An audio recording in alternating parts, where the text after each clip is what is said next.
This video today is about the 5 basic steps you should follow in order to get the best out of your skin retouching process in Photoshop. So basically this video is about the very 5 steps you can follow in order to get the best out of your skin retouching in Photoshop. And I'm going to be showing you guys how you can achieve those very steps in this very tutorial. So the 5 basic steps basically are how to process or first of all color grade your images in Photoshop. And this is a raw image, so I'm going to start by showing guys how to process your raw images first of all before you can begin retouching on them. Then the second step is going to be frequency separation or overall skin retouching, and under that we're going to be learning about skin retouching using a mixer brush tool, and we're also going to be learning about the lasso tool method. Then the third step is going to be dodge and burn. So dodge and burn is basically sculpting the skin in order to enhance the highlights and the shadows on the image and bring more dimension to the image we are trying to retouch. Then the fourth step is going to be color grading our images in Photoshop, and maybe calibrating the image in order to have them with a specific skin tone.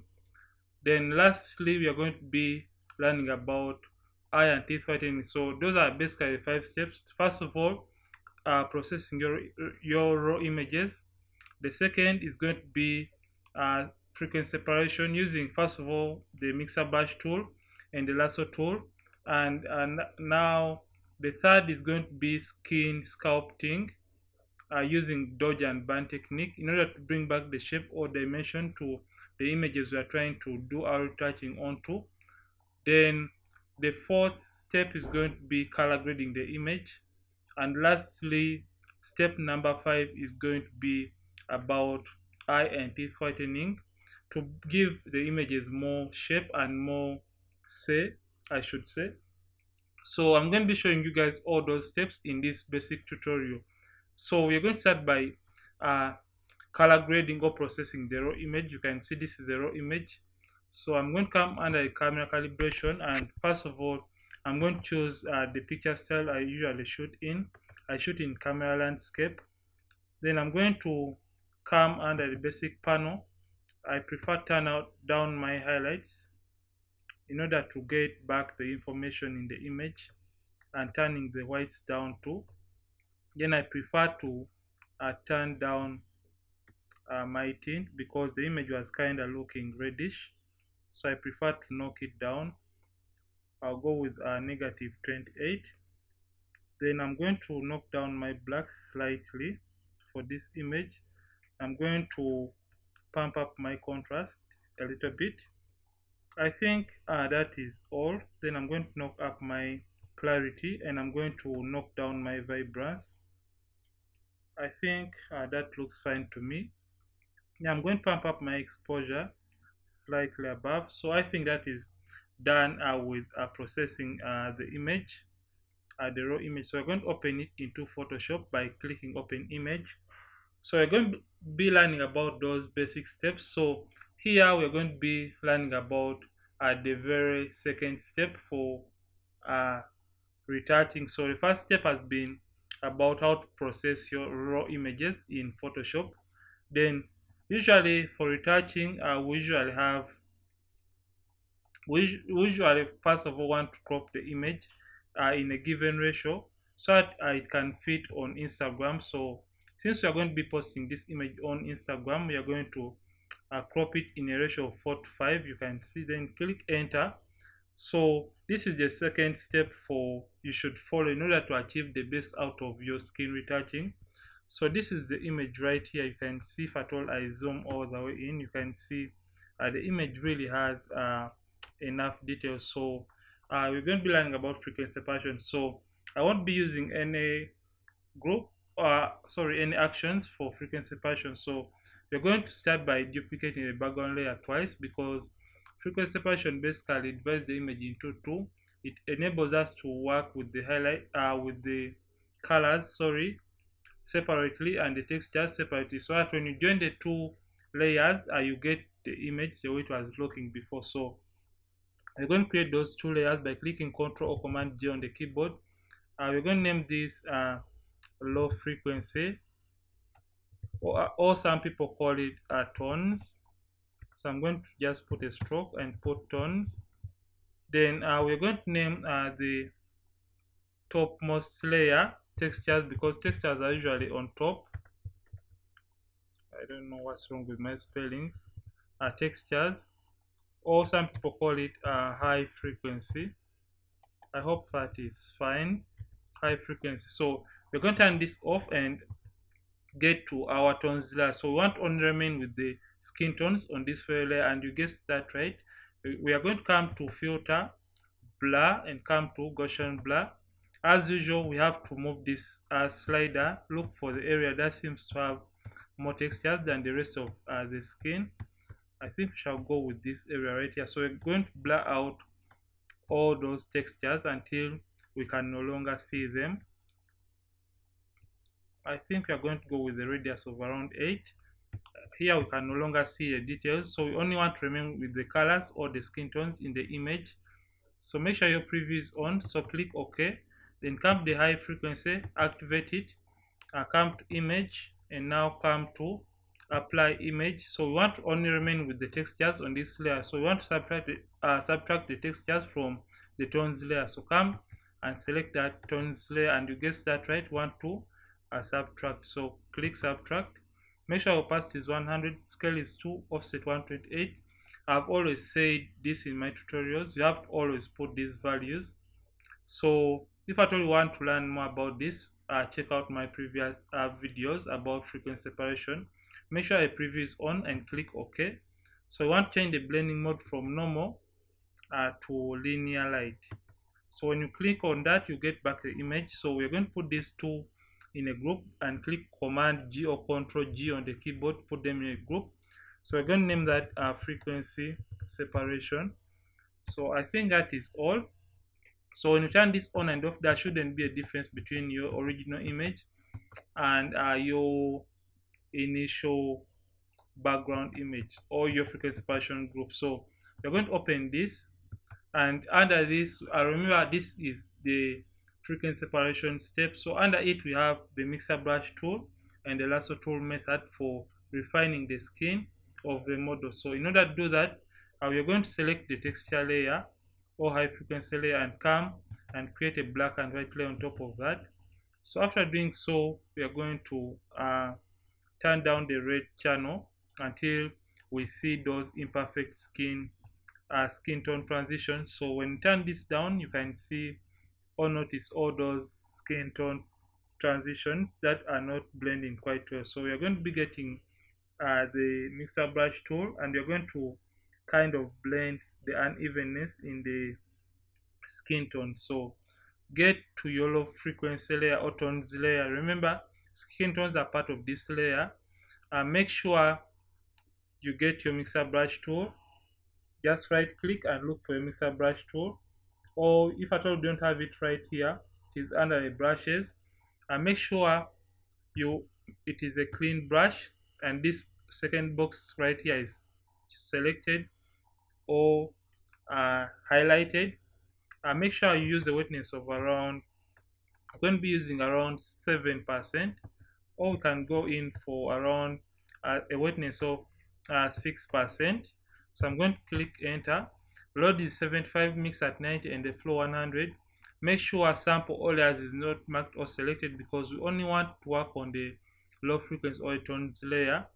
So we are going to zoom into the image, and we are going to try to blend the unevenness in the skin tone. So we're just going to blend slightly. So make sure you blend all those areas that seem to have harsh transitions in the skin tone. So just do that, and make sure you don't over mix or blend a particular area for a long time, because you're going to end up flattening out or losing out on the original natural skin textures for the model. So make sure you just use the mixer brush tool to just blend those areas or those skin tones. So you can see I'm blending the midtones alone, the highlights alone, and the shadows alone. So you really have to be careful with the mixer brush tool.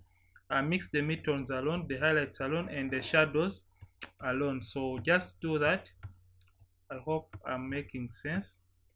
So after this, we are going to be going to part B of the steps you have to follow. That is using the lasso tool method to refine the areas we may have missed out when we are using the mixer brush tool to blend the skin tone. So you're just going to refine that. So make sure you are mixing on your tones layer. So you have to take your time if at all you want to be a very good retoucher out there. So just do that quick. So you have to keep on checking on your progress by turning off the black and white layer and clicking this on and off. You can see the progress for your mixer brush tool. You can as well work without the mixer brush tool.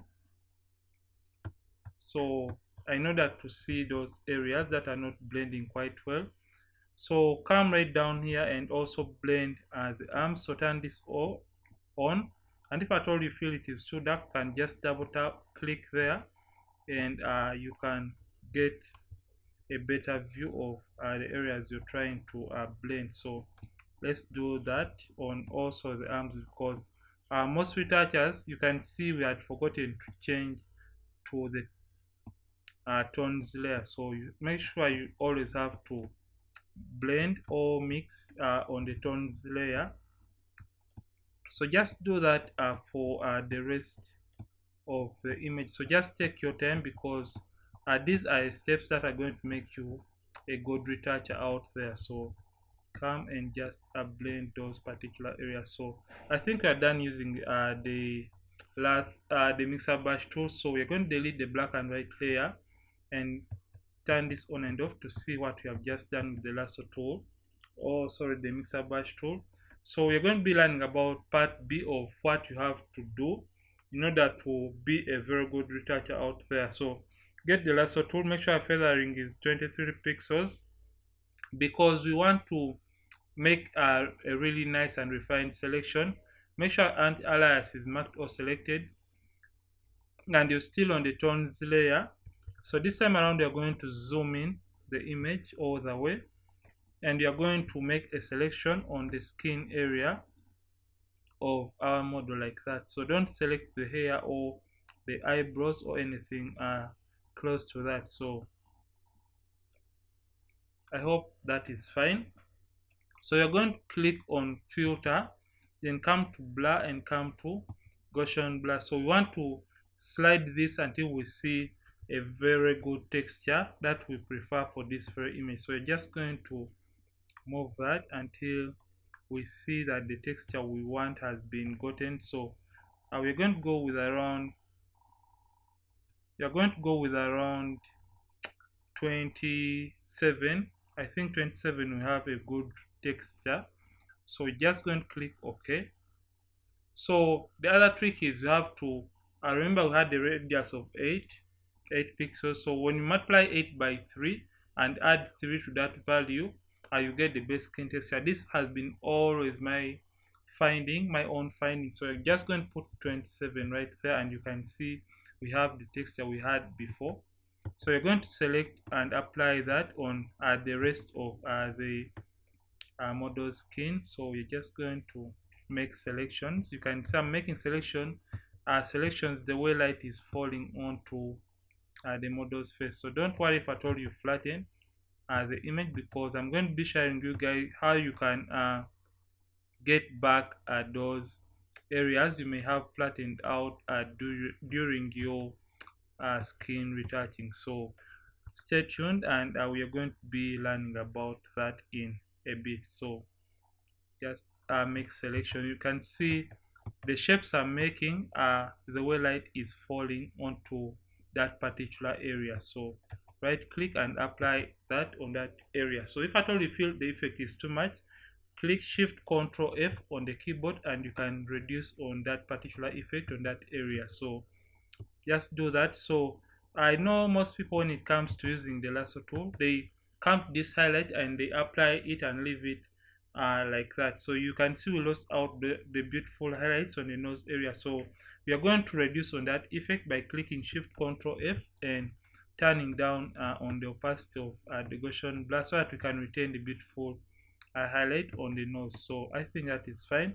So let's make a selection right here and apply that on this particular area of the model's upper lip. So I think that is fine and beautiful. So let's see what we have done so far for a skin retouching. So I said before after, you can see what we have just done, and the image already looks beautiful and amazing. So come to the texture layer, and you're going to be removing the blemishes from the image. So I'm going to be using a clone stamp tool.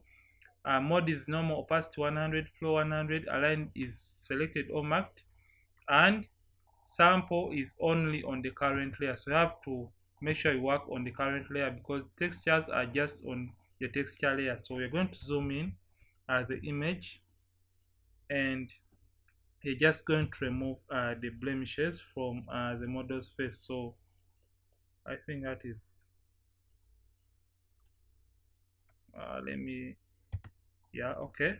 Let's you can decrease or increase on your clone stamp by using the right and left brackets on the keyboard. So let's do this quick because I don't want this to be part of my usual long tutorials, because this is basically about the steps you should follow in order to be a very good retoucher out there. So you have to take your time while removing these blemishes as a retoucher, because blemish removal contributes over 70% to the overall skin retouching. So you can as well continue or remove this hairnet right here, and take your time while doing this because people are going to judge you by your overall retouching. So you can take your time and remove these flyaway hairs and everything. So I'm just basically showing you guys the steps you have to follow in order to be a very good retoucher out there. So we are done with the blemish removal. So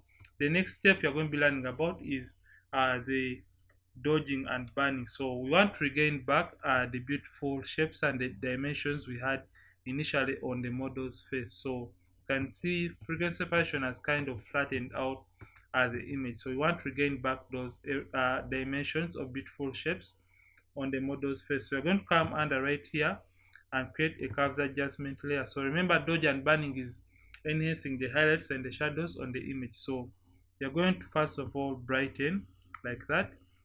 Make a midpoint, drag up to brighten. Make sure a mask is selected, click Ctrl or Command I on the keyboard to hide that. So remember, when we are brightening will be dodging, and when we are darkening will be burning. So basically that is what we are going to do. Repeat the same procedure, come to the curves, make a midpoint, and this time around darken. Make sure a mask is selected, click Ctrl or Command I on the keyboard to hide the effect. So when we are darkening will be burning. So this is for our dodge and burn. Select the two layers, click Ctrl or Command G on the keyboard. So we're going to name that dodge and burn. So I always name my group so I can see where I went wrong. So I'm going to open this group and select the burn layer, make a black and white layer like that on top of the burn layer inside of the dodge and burn. So darken all the way. Then what I usually do, I usually turn off the frequency separation group to see the original highlights and the shadows for the image. So I've turned it off. So you're going to start by burning the image. So get your brush tool, normal brush tool, opacity is 9%, flow 100%, and zoom in reasonably. Don't zoom all the way in. So I think a zoom of 25 will do for this image. So we're going to start by burning. So when we are burning, we burn the shadows. So make sure you get a white brush. So make sure white is on top. And if at all you don't have black and white, just click here to reset. So make sure white is on top and just paint over the areas you feel should have had those beautiful shadows onto the model's face. So we just have this beautiful shadow right here on the cheekbone. So we are just going to continue with that. So come to the dodge and just enhance those areas you feel should or must have had those beautiful highlights on the model's face. So just paint over those areas.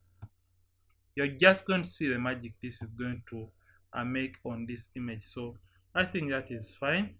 So you can as well come and do the dodge and burn on the model's hair to just enhance those shadows on the model's hair like that.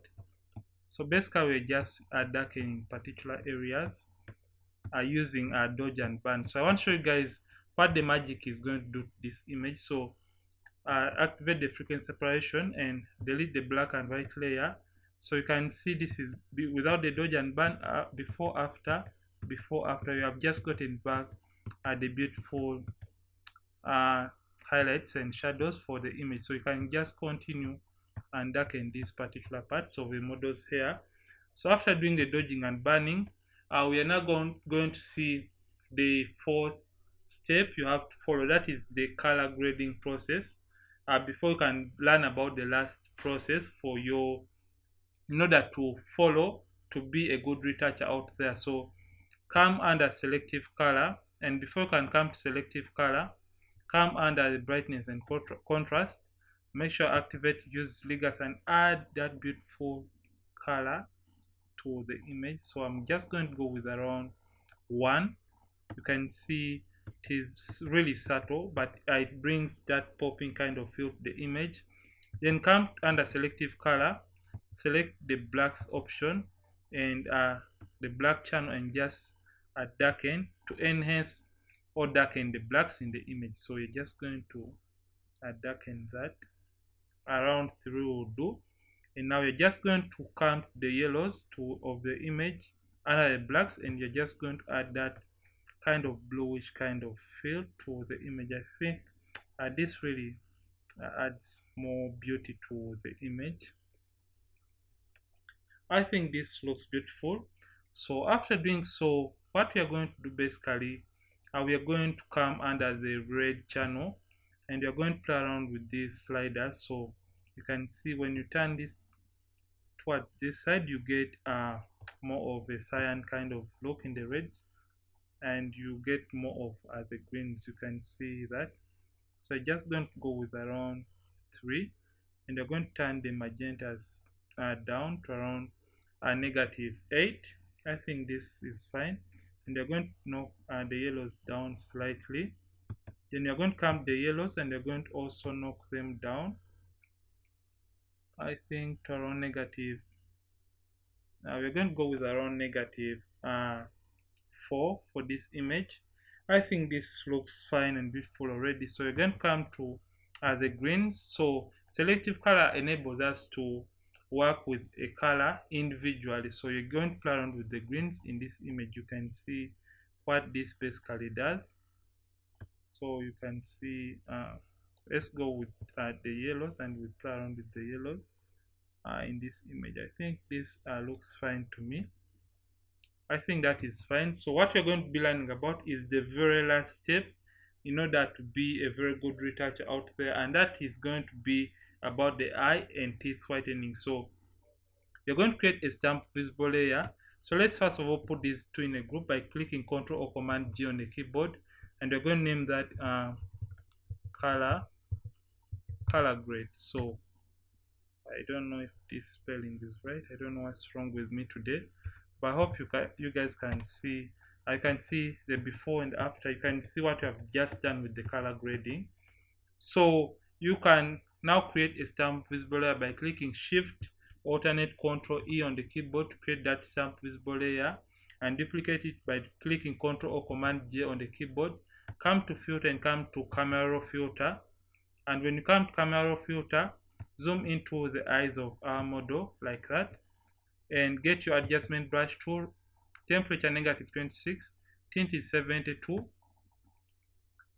whites and highlights at 6, saturation is at -74, because we're removing color from the white area of the eye, and just paint over that particular white area. So you're just enhancing or painting over only the white area. So if at all you paint over a skin, you can see it is going to desaturate because the saturation is all the way down. So we don't want that to happen to the image.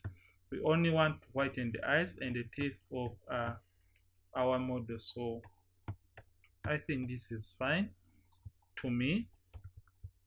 It is all about taste and preference. So comb the teeth, and you can also do a little bit of teeth whitening to our model. So let's do a little bit of teeth whitening to the model. So just paint over each individual tooth, because when you paint on the gums, it is going to be destructive, and you have to undo everything.